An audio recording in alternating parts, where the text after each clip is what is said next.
যশোরের বেনাপোল স্থলবন্দর দিয়ে ভারতগামী যাত্রীদের এখন থেকে যাত্রী সুবিধা চার্জ অনলাইনে পরিশোধ করতে হবে। বিস্তারিত দেখুন বেনাপোল প্রতিনিধি আহমদ আলী শাহিনের প্রতিবেদনে।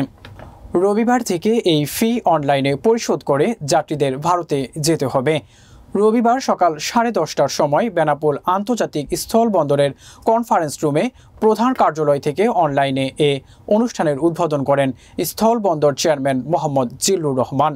এ সময় A2I প্রোগ্রাম ICT ডিভিশনের যুগ্ম প্রকল্প পরিচালক ও যুগ্ম সচিব মোল্লা মিজানুর রহমান, যুগ্ম প্রকল্প পরিচালক ও যুগ্ম সচিব মোহাম্মদ জাহাঙ্গীর কবির, বেনাপোল বন্দরের ভারপ্রাপ্ত পরিচালক রেজাউল করিম ও ইমিগ্রেশন ওসি আজহারুল ইসলাম সহ বন্দর ও ইমিগ্রেশনের কর্মকর্তা কর্মচারীরা উপস্থিত ছিলেন।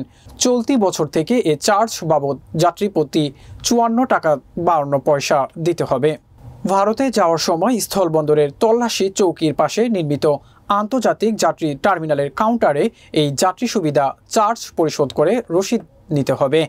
আন্তর্জাতিক যাত্রী টার্মিনালের ফটকে সেই রসিদ দেখিয়ে স্থলবন্দরে প্রবেশ করতে হবে ভারতগামী যাত্রীদের।